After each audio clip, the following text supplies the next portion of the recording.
So this is the setup I have to demonstrate network address translation and port forwarding and how it works. So what I got here is my laptop, which I'm going to be using, I'm going to be running all my commands from.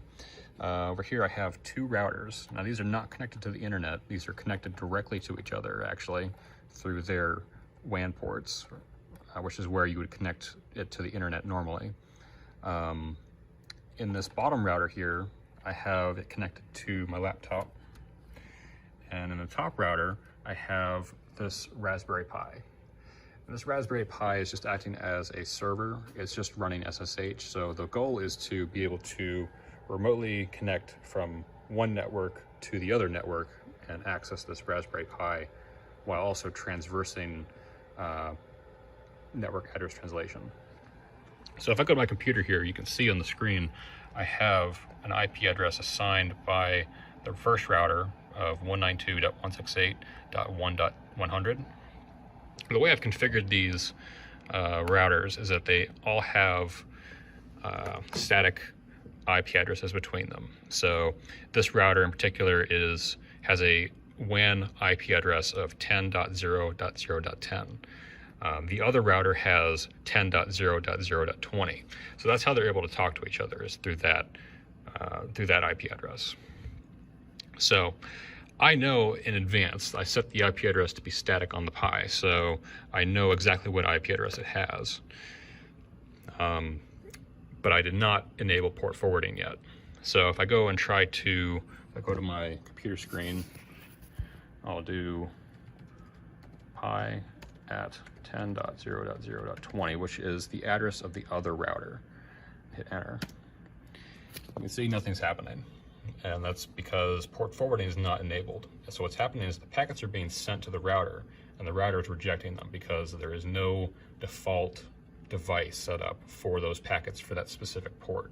So it's going right to the router, and the router's saying, I don't know who this belongs to, and it's dropping it. So it's not sending anything back, it's just going out of existence. So going back out here, what I'm going to do is I'm going to take my laptop, plug it into the second router here, go back to my laptop, and now when I access the control page, it will be for the second router. So I can refresh the page, it'll show up here, you can see 10.0.0.20. So we're now on router number 2. So if I go to applications and gaming, for some reason it's put under this. Normally it's just under port forwarding. What you want to do here is what I'm going to do is I'm going to just do a pretty simple port forward. So SSH uses port 22.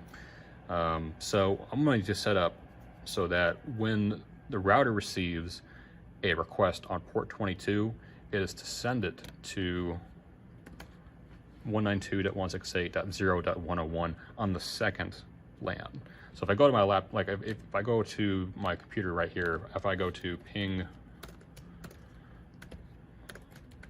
168. What did I say it was? 101? Yeah, so 101. Oh, 1.101. So that's the Raspberry Pi responding. I can go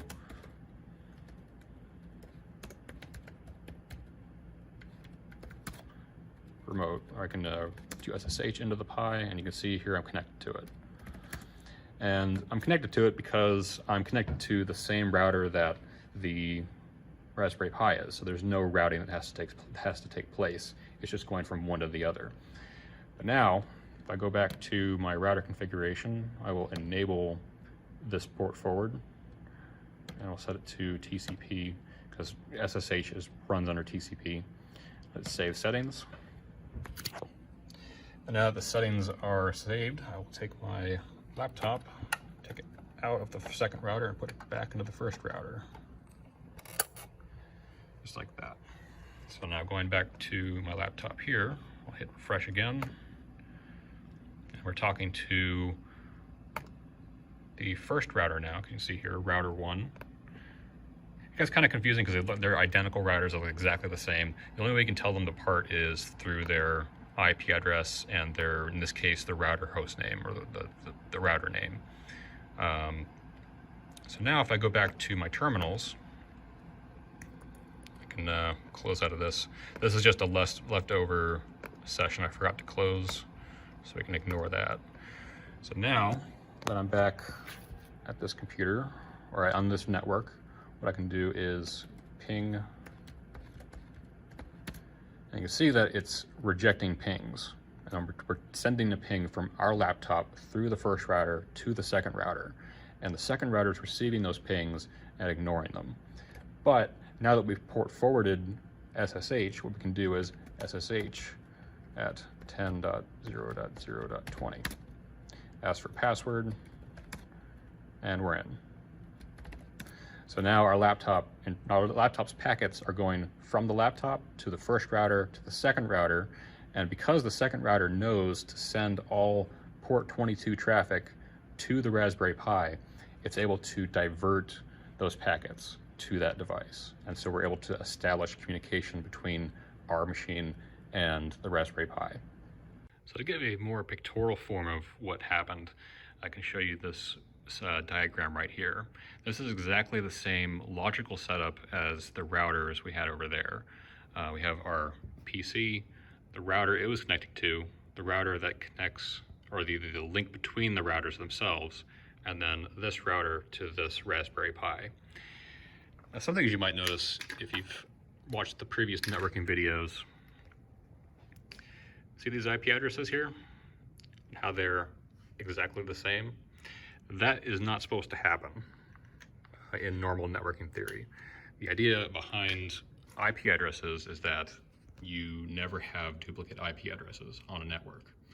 So the way that this is allowed is these IP addresses, specifically in the range of 192.168, are classified as private IP addresses, which means they are not routable to the internet. Instead, what happens is this IP address space on both sides of this are in what's called a local area network.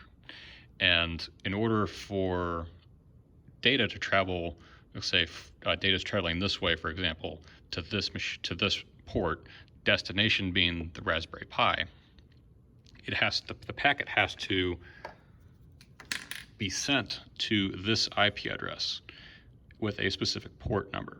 So in this case, we're using 22, which is the SSH port number. The router then looks at this and says, okay, this is destined for port 22, and we have port forwarding set up to know that any traffic coming in with port 22 goes directly to the Raspberry Pi. Without that, it wouldn't have any idea of where to send it. And the process of going between this IP address and this IP address range is called network address translation. So it's able to take incoming traffic destined for a single IP address. Because if you remember, like for the internet, when you go and get internet from a internet service provider, they don't give you a range of IP addresses normally. They will give you a single IP address for your entire house or for your entire business.